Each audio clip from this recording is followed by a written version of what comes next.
leedahay soo imaydaan yeeran intaas ay idinku soo socotay oo walbanaysa hadii la idin ka dhigo wadna ilaahay ku jiraan ka soo baxaan in aan wax loo hakranayo iyo wax loo dhigayo toona jirin waxaan rabaa inaan adkaatay waxa si aad u jeedaan waa fariimihii ugu dambeeyay oo ay dirayaan ciidamo kumanaan ah oo tababar loo soo xiray kuwaas haddii ay tallaabo ay soo qaadaan in 15 tallaabo laga qaadi doono waxaan u sheegnaa deegaanka ay joogaan ay ku sugan yihiin haddii ay jira ay ku jiraan ka soo baxaan in aan wax loo hakranayo iyo wax loo dhigayo toona jirin waxaan rabaa inaan adkaatay waxa si aad u jeedaan waa fariimihii ugu dambeeyay oo ay dirayaan ciidamo kumanaan ah oo tababar loo soo xiray kuwaasi oo ka tirsan ciidamada SSC ee jiidaha gobolka Cayn marakan ciidanka waa la fasaxay waxaana ay qorsheynayaan qabashada Burco Aynabo iyo sidoo oo kale markaasi tuulada ugu soo horeyso ee Qorilugud adkaatay dagaalkii waa cuslaaday xilligan sida muuqato sababtana waxa weeye waa sabab yaab leh sababtaas aan halkan idin kula wadaagi doonaa sababta keentay in ciidamada SSC lagu amro inaysan ilaa iyo Burco istaagin ayaan idin la wadaagi doonaa dhanka kale ninkii Axmed Saakin ahaa General Axmed Saakin gabay qosol leh oo kaftan u tiriyay gabaygaasina waxa rabaa inaan ka dhaho iyadana waan idin la wadaagi doonaa gabaygiisii qaybo yar oo kamid intaanay ahaayeen halkan qolada kugu beegan iyaan ku tirinayaa kaftanka iyo isreebreebka iyo koobka dirirteenna kow iidhe adiga dalbaday arka kayma kabtaan liya amaan la ku filan waxa aad keenteen kaski qabiye liibaan gashaa keebka ku qaban dhammaan waxaan la wadaagi doonaa xogahaasi iyo macluumaadadaasi iyo ciidamadii oo tababar loo soo xiray amarkii ugu dambeeyayna la siiyay sababta keentay in ciidamada aysan istaagin waan idin la wadaagi doonaa soo dhawaada dhamaantiin muuqaalkan si share gareeya YouTube kana ku soo bira dhamaantiin muuqaalka la gareeya si ay idin kugu soo dhacaan muuqaalada kale aan halkan idin soo gudbino like wax idin ka caawinaysa maadaama YouTube ay bedeleen siyaasadoodii in haddii like aad sartaan ay muuqaalada kale idin soo gaaraan aad u mahadsantiin saaxiibay intaan u gudbin sababta ciidamada SSC ay u istaagi doonin u ruqaansan doonin waxaad ila aragtaan fariimihii ugu dambeeyay ee ay soo direen ciidan galabtii tababar loo soo xiray kuwaas oo boqolaal kor u dhaafayo ciidamadaas oo ku sugan jiidihii maalintii dhaweyto ay dagaalada ka dhaceen laakiin waxaan maqlaynaa dad hadlayo oo waxa weeye niikinayo oo guryahoodii si nabadgelyo ah ku joogo oo waxa weeye meelahan doonaya inay badaheeda soo galaan dadka waxaan u sheegaynaa haddii ay tallaabo ay soo qaadaan in 15 tallaabo laga qaadi doono waxaan u sheegnaa deegaanka ay joogaan ay ku sugan yihiin haddii ay jira ay ku jiraan ka soo baxaan in aan wax loo hakranayo iyo wax loo dhigayo toona jirin waxaan rabaa inaan fariin u diro dadka reer SSC gaar ahaan dadka degan gobolka Cayn soodimihiisa waxaan u sheegayaa inay diyaar garoobaan oo ay difaacaan dalkooda iyo dadkooda meesha lagu soo socdo ee waxa weeye maanta ma aragtay loo soo cabaysanayo ee loo soo gurmanayo ee lagu soo hayaansan yahay lagu soo maqan yahay waa gobolka Cayn waxa weeye meesha qayla dhamaantu ay Burco iyo Hargeysa uga baxaysaa waa Buuhoodle waxaan u sheegayaa dadkaasi inay diyaar garoobaan in aan wax dhulka yaala toona inaan jirin waxa weeye nin la soo weerarsan yahay inuu isii taagtaaga ama uu nabad ku baaqo arrinkaas waxa ay la tahay inay tahay arran madhaleysnimo ah ama aan aqalgal ahayn ama aan suurtagal ahayn rag la soo shirraway oo geesinimo ku shacbaxo wadnahoodu shanqarayn oo shanshada haysta qoriga shiishka loo fariisiyay shangeed ugu kaalaya shacba iyagoo dhigayay sheeda cadowga ka arkaa shakina isma geliyaan shimbiraha inaga shiidiyo shaaha inoo kariyo sheeka iska haysta war shuruushuur la shiidaa 5 mayl ka kala dhaco shan isu raaco reeraha shiraystiyo shariiraha u doonto ku shaandaysan shacabkee nin ragi waa shindhaladka shanta geed ku hoos nool ee shafka qoriga ku hayee shiishkiisa la arkee runta ma isu sheegnaa ciidamada shishadoodii iyo shangeed waxa loo dhigay shabaagta sharwadeenkii iidoor inuu shabaqa soo galo maruna ay ku shiishaan hartiyow laguu sheeg shalay bay xasuustaan shoolada ay kulaaleen siday ugu shufeeleenoo shangeed laydinku iman maayee shaydaanka maad iska naartaan ciidamada shishadooda iyo shangeed ma soo haweystaan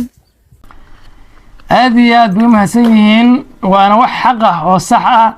gardarro iyo dulmi iyo kuma socdaan wayna caddahay soomaaliya oo dhan baana u jeedo mataqaana ninka dulmiga iyo gardarrada ka socda waa loo jeedaa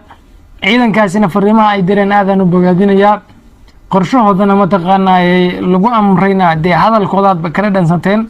haddaba sababta keentay baan idinla wadaagi doonaa in ciidamada aysan istaagin ilaa iyo burco waa marka koowaad dee dagaal siyaasadeed oo ah marka hore dhacay soomaaliya oo dhan u jeeday aragtiyaa ishayay aragtiyii way dhammaadeen dagaalkii mataqaanaa waa istaagay haddaad xasuustaan hadalkii garaad mideeye garaad jaamac garaad ismaaciil uu ka jeediyey laasacaanood maalintii 25 agoost wuxuu dhahay weliba nimanka habar jeclo u digay wuxuu dhahay habar jeclooy annaga hadda kadib wixii dhankiina nooga imaado ogaada annagu idinka baan idiin haysanaa waxaa loogu jawaabay way baqayaan dhulbahante habar jeclay ka baqayaan heblaayay ka baqayaan saan waayo haddaba markii halkaasi joogto oo xaalku saas yahay ciidanka SSC way iska joogeen deegaanadooday ku sugnaayeen wax kasta ha la dhaho islaantinimadii muslimnimadii iyo derisnimadii bay xeeriyeen taa adoo maanka ku hayanayo oo fiirinayo ciidamada SSC inay aargoostaan ay ahayd ma aargoosan waayo meesha lagu dagaalamayo carra dhulbahantay ahayd dagaalkaasi bilood meesha dagaalku ka socday carra dhulbahantay ahayd meesha madaafiicdu ku dhacayeen carra dhulbahantay ahayd ciidamadaasi SSC xuduuddii markii ay tageen oog ay dul tageen weliba aniga tan xuduud ma aqaan waa iska xuduud beenaadkii markii ay tageen waa ay joogeen oog baa ugu soo sokaysay magaalo madaafiicna kuma garaacin saraakiil ay soo qaban kareen faraha ay uga qaadeen ma aysan gelin iyagoo iska joogo baa waxaa dhacday mataqaanaa in deegaanadii habar jeclo iyo nimanka reehawdka ah ay wada deganaayeen aanooyin qabiil ay ka bilowdaan aanooyin qabiilku ay dhici jireene dadkii gaado dhankan iyo qorolugud aan dhehe hata badanaa ka dhacday geeljirihii iyo wixii iyo dhibaatadii ka dhacday waad ogeedeen dadkii waa joog waayeen taasina waxay keentay dagaal weyn inuu meesha ka dhaco haatan ninka laga haray markuu jabay maxaabiistiisii sida fiican loo daryeelayo aan la dhibaatayn oo mataqaanaa ehelnimo iyo wax walba loo tixgelinayo weliba deegaanka mataqaanaa uu kusoo dulay deegaan uusan lahayn ahayd oo 400 maxaabiis saraakiil ku jiraan ay ku xiran yihiin ilaa xilligan istaagila xagee u socda nin waalanba waxay keentay in ciidamada la dhaho nin walbo meesha aad qabsatid baad leedahay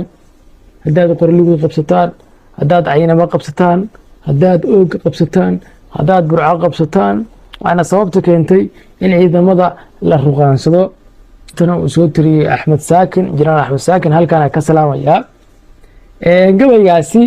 gabay aad nooga qosliyey buu ahaa falcelin badanaana ka dhalatay hartigu dee ilaahay baa badiyey mataqaana rag badan oo weli hamuun qabaana jiro abwaanku gabaygiisa aad uu mataqaanayey beelo badan oo hartiyeed oo qaybna dagaalka ku jiran oo beesha tiilna ka mid tahay qaybna ayna weli soo gelin oo weli codkon yihiin ayuu sheegay marka waxaan leeyahay war raggii raacii hore dagaalkii laasacaanood galay waa nasanaya rag kale oo abwaanku tiriyey oo badan waa soo socdo markii hadda intaasina waa oday biyiisa 7 oday way hartigo markii waa rag waa soo socdaa weli rag ismiina arkin baana ku bogaadinaya abwaanka beelaha uu xusay bal gabaygii kaftanka ahaa ila arka mataqaana weliba hadallada uu asluubayey oo qurxiyey aad iyo aad aynu wada dhegaysano soo dhowaada waxaad ka heshaan baad leedihiin haddii ilaahay idinka ka dhigo inkastaan kumaan doosahay